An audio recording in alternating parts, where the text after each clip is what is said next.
guys, dito kami, dito location namin, dito sa St. John. Mamaya pupunta kami dun sa St. Lazarus. Lalakarin naman namin yung babaybayin namin yun. So dito muna kami magte-take off. Mag-uusang muna ako ng isang battery. So yan, abang-abang na lang kayo sa aking footage. At sa mga hindi pa nakasubscribe and follow, please follow my page and subscribe on my YouTube channel, Arlene Vlog. Ayan.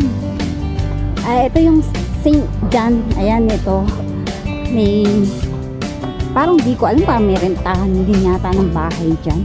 Not sure. Ayan. Ang ating location is sa St. John. And later on, magbaano tayo doon. Maglalakad tayo sa St. Lazarus. Dito magte-take off muna tayo ng isang battery. Sana lang huwag tayong ulanin, pagbigyan tayo ng araw, kasi yung kung natatandaan nyo yung dating punta namin dito, talaga namang maghapon umulan, kaya hindi rin kami nakapagpalipad. Yan, hahanap lang kami ng aming pwesto.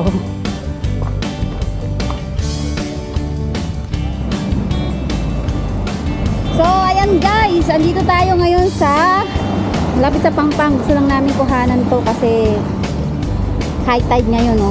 Pero nung dating pumunta kami dito, low tide, hindi na ano ng tubig tong ano na yan, yung mga bato-bato na yan, nakakalakad pa kami dyan. Kaso ayun nga, dahil nga sa high tide, ayan, hindi kami masyadong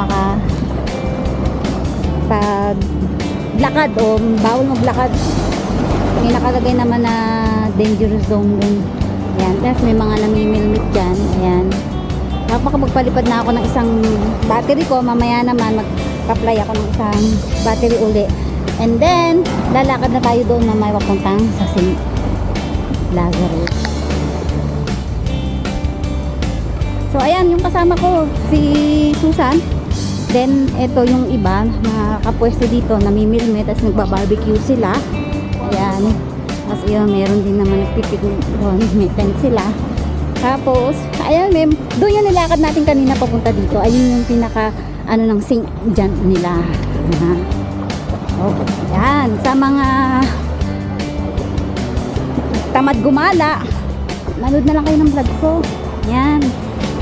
So, ayan, oh, hindi tayo makalakad dito kasi, ano, high tide siya. Dati, hindi naman siya ganyan nung kami nagpunta.